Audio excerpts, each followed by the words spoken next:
Hello, everyone. This is Pastor Blake, and this is our continued study of Joshua in chapter 4. Now, in chapter 4, we have Joshua. The people have finally moved across the Jordan, but Joshua doesn't just keep on pressing on toward Jericho.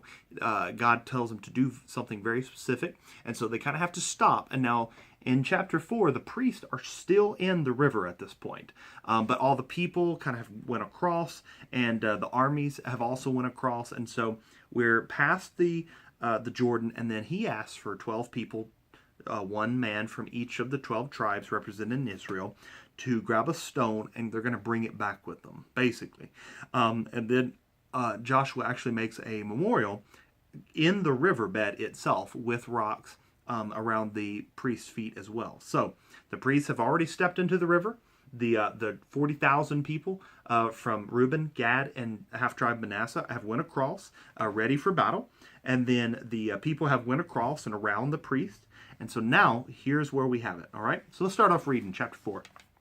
When all the nation had finished passing over the Jordan, the Lord said to Joshua, "Take 12 men from the people, from each tribe a man, and command them, saying, Take 12 stones from here, out of the midst of the Jordan, from the very place where the priest's feet stood firmly, and bring them over with you, and lay them down in the place where you lodge tonight." And so basically they wanted to take a part of what their journey, something representing the places where they have been, and take them back to where they were going to stay that next night. Okay, so in verse 1 we have him. God is still speaking to Joshua, which is a very significant thing. He's constantly speaking. Remember that he was really the only person that God was speaking to at this point. And so people were just kind of waiting on him what to do. So they passed over the Jordan. They finally went there. And then Josh said, "Hey, hang on a second. The Lord just told me that we need to take some stones out of the river and then bring them back to where we're staying." So that's exactly what they did. And verses 2 and 3, it says Joshua was instructed to take the 12 men, one from each tribe, to a stone, and they would take them there to where they were staying that night. And then in verse 4 and 5, we see Joshua told the men to do what God had commanded them to. Sometimes they didn't do that kind of thing. So sometimes in the Bible you do see it kind of repetitive, like, "Hey, Joshua, do this." And then Joshua says, "Hey, guys, the Lord said to do this." And then the people did that thing. So sometimes those three different points did not happen. There was an obedience problem sometimes along the way. So the Bible does actually tell us these steps sometimes, because other times they don't do that. And so we're letting us know that God did speak to Joshua. It seems as though after the people had passed over, it kind of just the Lord started speaking to him. So I guess he had a moment and he stopped. He listened to the voice of the Lord. He told the people what the Lord had said, and the people did that very thing. So in verses 6 and 7, it says, "They did this so later generations may know the history of the people."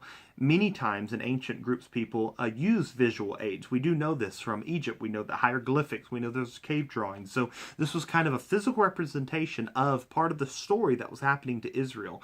Many different nations did this. However, God wanted them to do this as a reminder. We do see that the people said, and then Joshua called the 12 men. It says, "Pass on before the ark of your Lord in the midst of the Jordan, and take up each one of you a stone." And verse 6 says, "This may be a sign among you when your children ask you, when you ask in time to come, what does these stones mean to you?" In verse 7, "Then you shall tell them that the waters of the Jordan were cut off before the ark of the covenant of the Lord. When it passed over the Jordan, the waters of the Jordan were cut off. So these stones shall be to the people of Israel a memorial forever." Now, I would encourage you after this video, or pause it right now, and go look up a cairn, okay? A Carin, and you'll maybe have to put like Cairn rocks or hiking or mountains. And a cairn is a thing that you see a lot in the Rocky Mountains. I used to live in Colorado and hiking and stuff. You see them all the time.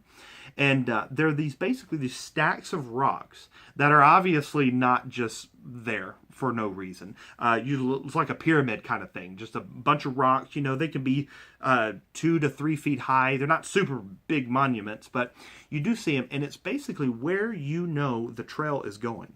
Because when you get above timberline especially, you need them, because when you get above timberline, there is no other grounds or trees or anything like that. There's no path, usually you're walking on solid rocks or dirt that's, rocks is scattered. So it's really hard to figure out, okay, what is the reasonable way up the rest of this mountain when there's no trail obviously there. So the Karens are there to kind of create a very designated path for you to take. So if you look at this is kind of what it reminds me of when I look into Joshua. It reminds me of those Karens. And you see throughout Joshua, they did this several different times. There's 4 or 5 different verses throughout the book of Joshua where they actually made some kind of memorial. Now, if it was an actual Karen, I don't know, but it does seem like that's kind of the idea that they were going for. And so as a pathway through the desert to show them where they have been, God had them build these stones and build these little piles of them to remind the people of what they did. Then their children could ask later, hey, what was this for? And then they could tell them. So that's what the Karens are used for. This could be where kind of we get it from. So just kind of an interesting story. And then verse 8, it says, and the people of Israel did just as Joshua commanded. And so they took up the 12 stones. They did this. They did exactly what he said. And so that was great. Because remember, Moses, he had some trouble with these people. But this was a new generation. The old generation that Moses was dealing with had already died out. And so they have seen some of the signs already of what God has done. And they are willing to go into this promised land and take it over. And so we see these people doing exactly what Joshua told them to do. Joshua set up the 12 stones in the Jordan to represent where the priests had stood. Now, this seems to be almost the same thing, but this is 2 different events that are happening in here. If you read through it, the people, 12 people were to gather 12 stones from where the priests were standing and take them to where they were sleeping that night. But then Joshua takes some more stones, not these 12 stones, but some more stones, I would assume from the river itself. They didn't really specifically say from the river, but I mean, that's where the other people got the stones. That makes sense. And so he actually took some more stones and placed them at where the priest's feet stood in the middle of the Jordan. So when the water rushed back over, they were still kind of at the riverbed. So there's 2 different stone handlings. And then when they get there that night, wherever they were going to be, outside of Gilad, it seems, whenever they got there, then Joshua took those 12 stones the men had taken and then piled them up.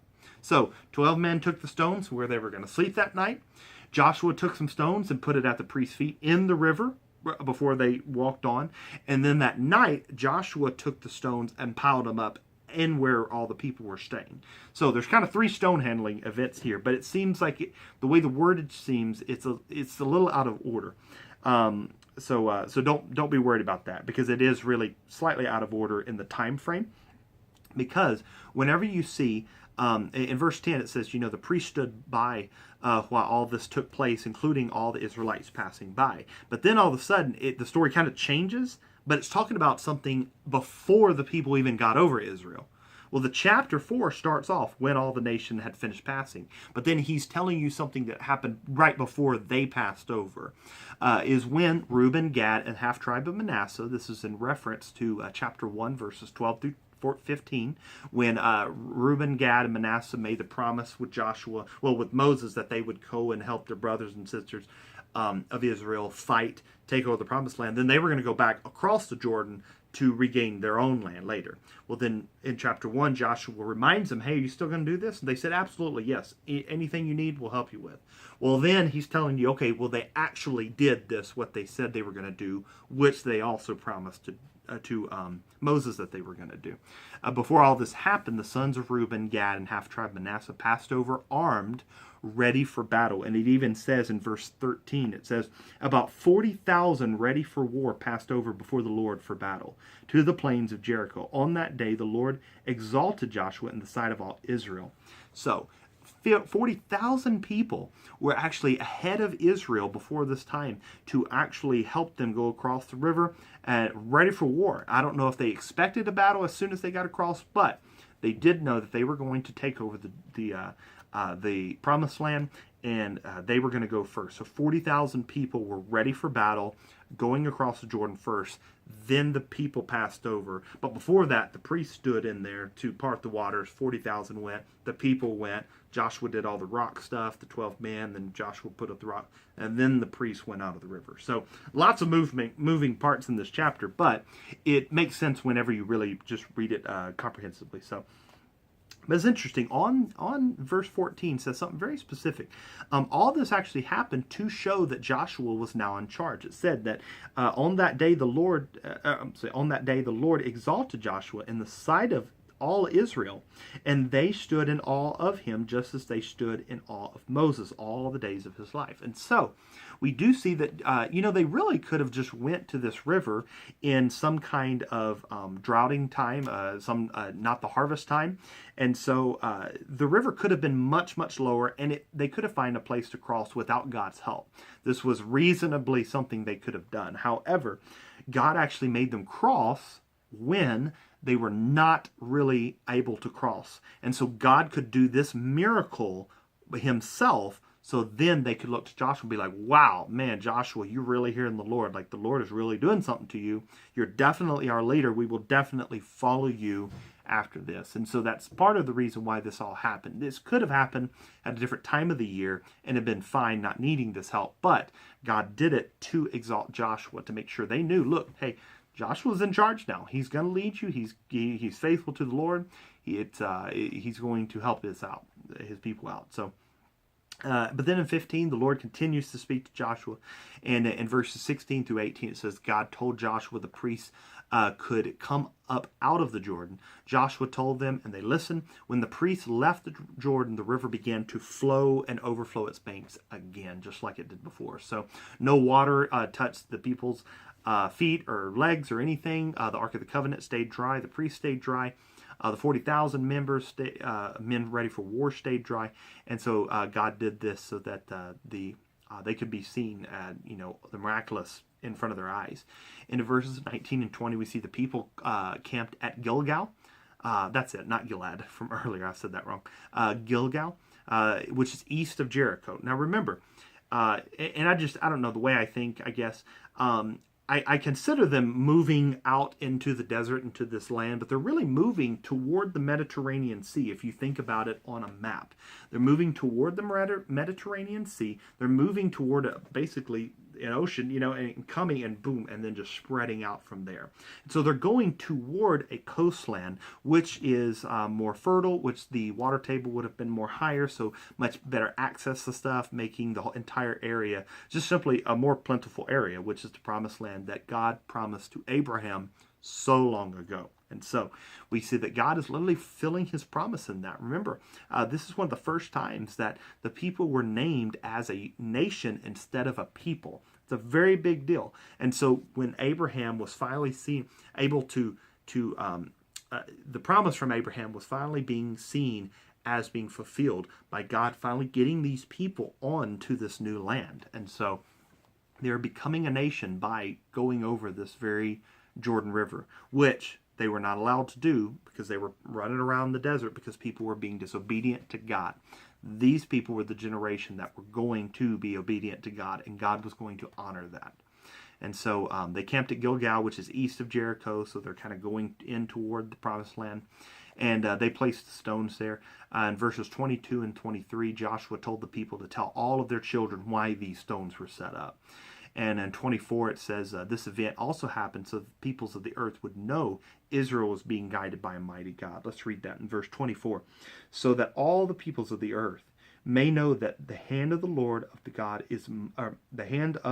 is mighty, that you may fear the Lord your God forever. So others would have known about this event somehow. There could have been people even spying on them that we don't know of, that were seeing all this miraculous stuff. But then this word would have spread, nonetheless, that, hey, the God of Israel, he's been able to do some things. He's not just a little statue that we're worshiping. He is an actual being that's causing the river to stop. This is the same people that made the Red Sea part. This is the same people that toppled Egypt. All that, guys, these people are headed toward us. And so some of that fear of God, that hearts melting away that we heard about Rahab telling the spies in chapter 2, all of that was starting to happen. And the people knew about it. And so the crossing of the Red Sea, remember, and the Jordan River was told in a similar way as well to confirm that the people of God was still with them. The God was still leading these people. He was still leading them. He was still with them. Also, this let the people around them know that the God of the people who broke Egypt was now coming into Canaan. This word would have spread. And we finished up, we see in Psalms 114, verse 3. Read the whole psalm. It's very short. Psalm 114, verse 3. The sea looked and fled, and the Jordan turned back. And so this is something even significant to the point that David even tells the story about this. And later on in the verses, it even goes back to it again. So very major event, the Jordan crossing. Very big event for Israel and a time for the people. And so we look into this and we just see the awe and power of God. But also the obedience of these people allowed them to be the generation that would come into this promised land. I mean, he held one generation back. If this generation did the same thing the last one did, they could have done the same thing and wandered around in the desert again. But they were an obedient generation, and they were allowed to get into the promised land. Finally, the promises of God were being fulfilled. So if there's promises not being fulfilled in God, look at the obedience in your life. Seek God. God has a plan and a purpose for all of us, but sometimes he waits. He has to get some of that stuff out of us sometimes. Whatever it is, some anger, some self-reliance, maybe we need to rely on him more. Maybe we need to have that faith increase. Maybe, pride needs to get away. Whatever the promise hasn't appeared for, sometimes it's stuff in us that God's trying to work out of us first before we get into that promise, okay? So keep your head up, keep praying, keep seeking God, read your Bible, and join us next week for Joshua chapter 5. Good day.